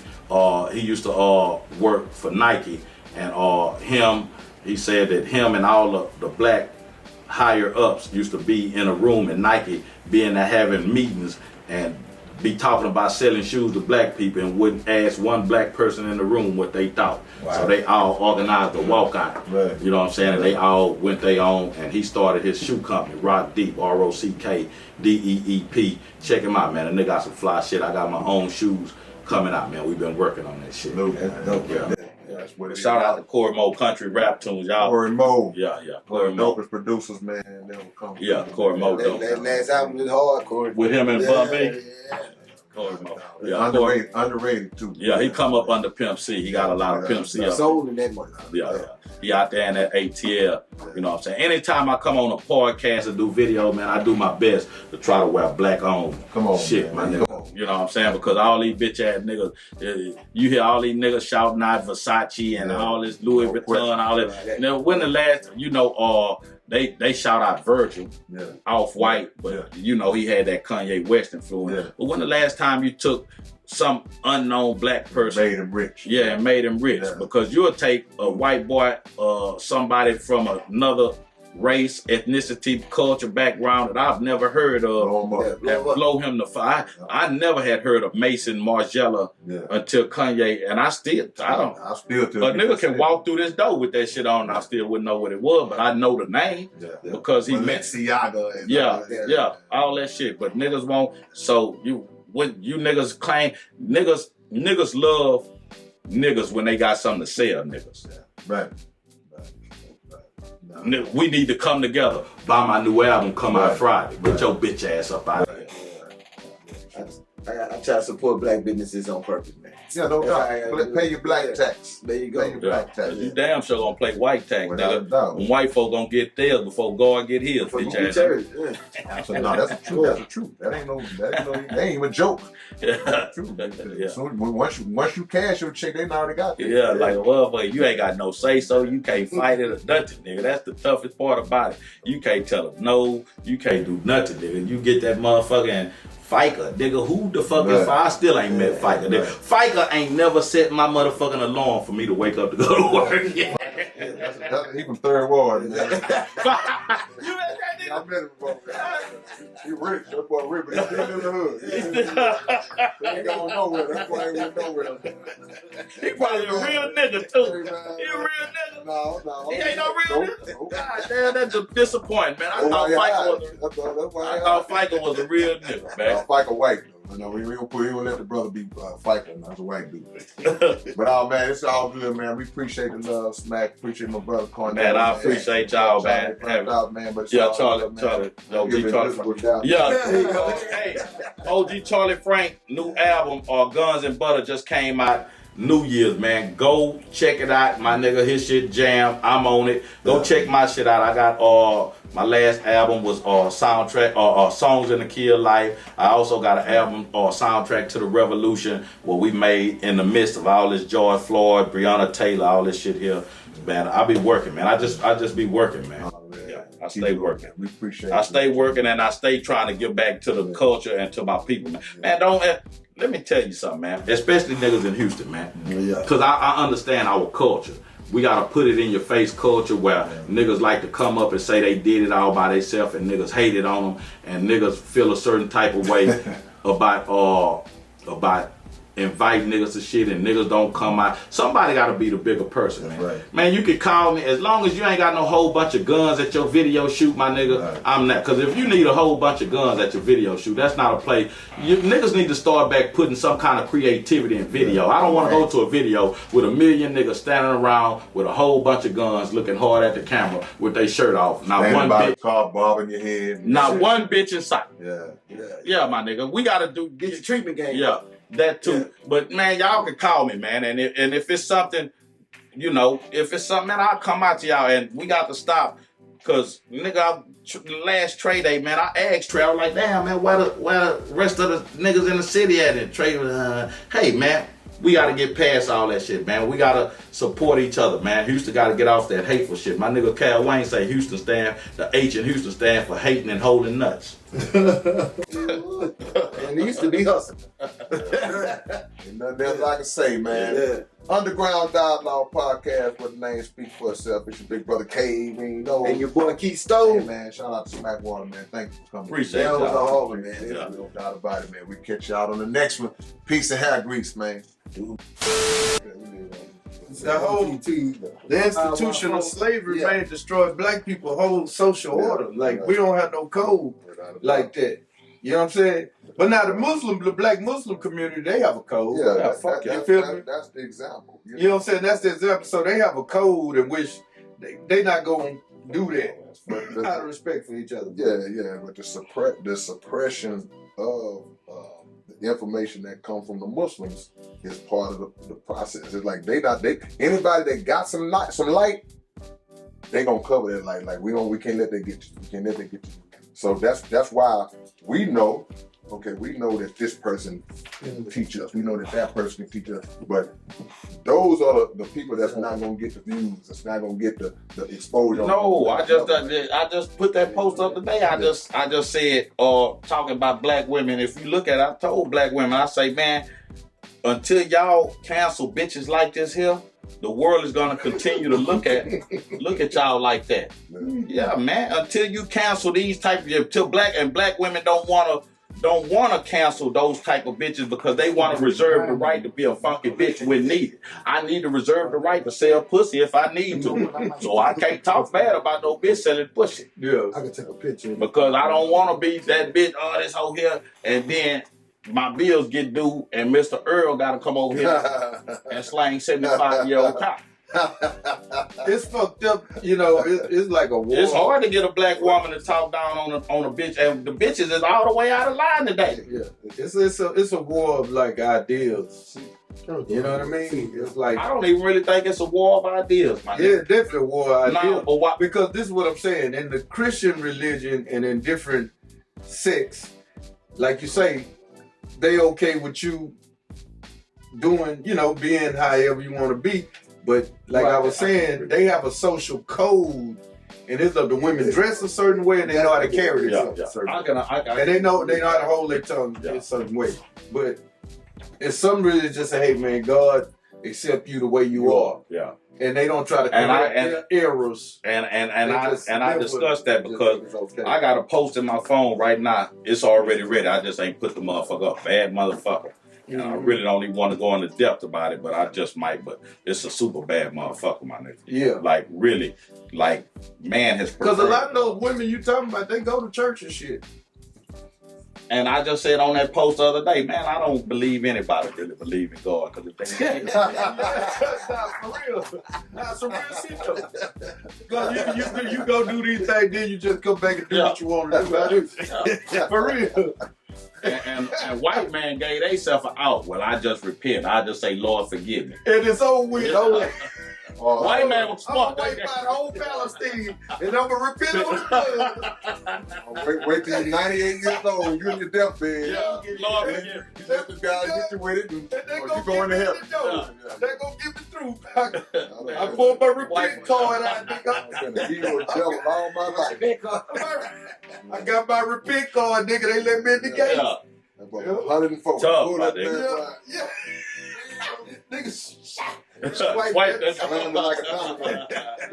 man? It's your big brother K-Rino, and check this out, man. The Underground Dialogue podcast is offering advertising opportunities, man. You can promote your business, you can promote your video, your song, whatever it is that you have, man. Reach out to us if you're interested in promoting on the Underground Dialogue podcast. All you gotta do is email us at undergrounddialoguepodcast@gmail.com. Get it. And man, look, we got some merch that's gonna blow y'all mind. It's gonna blow y'all. When y'all see the merch, y'all gonna be wanting to just dive through the screen. We got some coming for you, man. We building, man. We building. So watch that thing grow. Already.